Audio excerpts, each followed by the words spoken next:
E uma primeira questão que se impõe hoje é sobre essa crise, que a gente já comentou aqui, essa pandemia que pegou todo mundo de surpresa, ninguém estava esperando por isso, né? E a gente realmente está tendo que se adaptar a cada dia.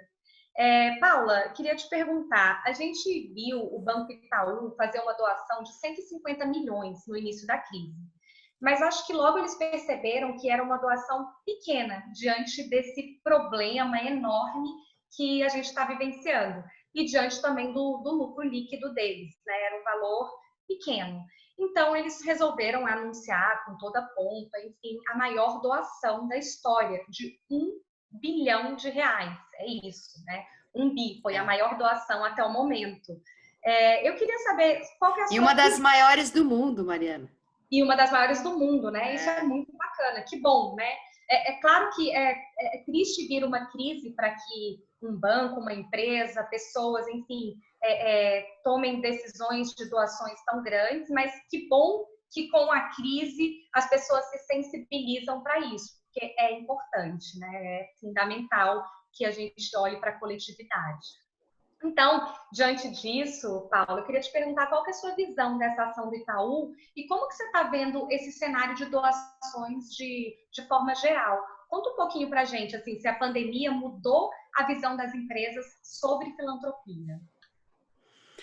Eu acho que essa mudança já estava em curso, Mariana. A gente teve aí Davos recentemente, né, onde vários líderes empresariais se posicionaram em relação à questão da mudança climática e fazendo um pleito de que todas as empresas deveriam ter políticas em relação a isso. Então, já vem de antes, né? O próprio Business Roundtable, que agrega os principais presidentes de empresas, né, os CEOs nos Estados Unidos, também colocaram um manifesto dizendo que as empresas elas têm como objetivo beneficiar a sociedade, beneficiar os seus stakeholders, né, as suas partes interessadas, e não só o acionista. Então, isso envolve todos nós, né, toda a sociedade. Eu acho que já tem aí um movimento que vinha de antes, muita gente falando que era a era das causas, né? Várias marcas se posicionando em torno de causas, que eu acho que é uma coisa muito bacana, muito positiva. A gente tem empresas que são maiores que países, que têm uma influência absurda, né, no mundo. Então, eu acho que isso já vinha acontecendo e a pandemia simplesmente foi um empurrãozinho, né? Foi um empurrãozão na ação das empresas nesse sentido.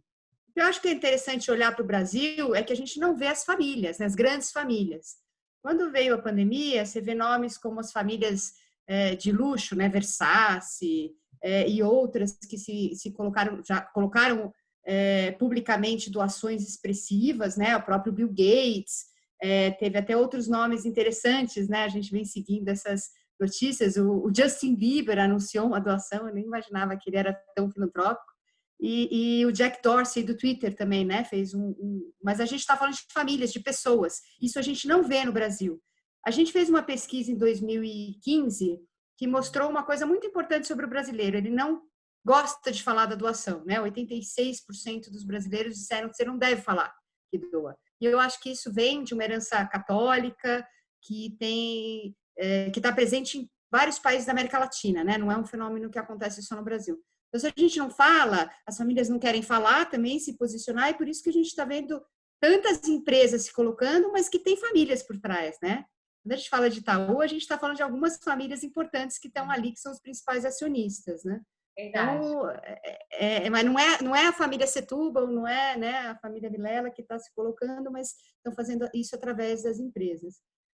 Mas isso não quer dizer que a doação de pessoa física não é importante no Brasil, né? O BISC, né, que é o Benchmark de Investimento Social Corporativo, apontava para um número de 2 bi apenas, né? São 350 maiores empresas do país.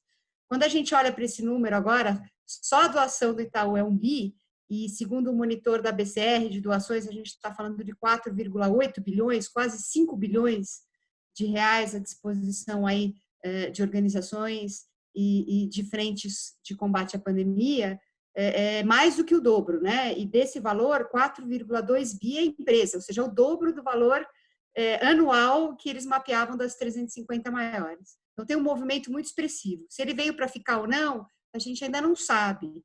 Eu gosto de contar que na Índia tem uma lei, eles aprovaram uma lei poucos anos atrás, obrigando as empresas a investir 2% do seu lucro em ações socioambientais. Quem sabe agora a gente não tem um ambiente propício para ter uma lei parecida aqui no Brasil. Eu acho que é importante essa participação das empresas.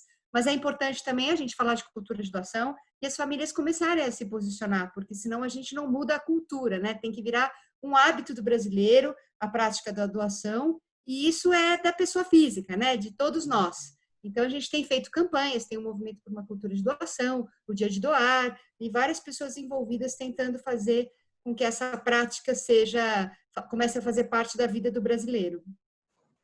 Perfeito, Paula, perfeito. Tomara que isso aconteça, né? A gente precisa. Realmente, você citou aí o Bill Gates, a Melinda Gates, enfim, nos Estados Unidos essa cultura de filantropia é muito mais forte do que aqui no Brasil, mas eu acho que nunca é tarde para começar, né? Então, obrigada. Quando a gente olha para os números, aqui a gente está falando em 0,23% do nosso produto interno bruto, e lá é 1,5%, ou seja, dá para a gente crescer 7 vezes. Bastante. E tomara. Mas quem sabe a gente já não entrou nessa trajetória, né? Exato, acho que a gente precisa ser otimista, é verdade. Obrigada, Paula.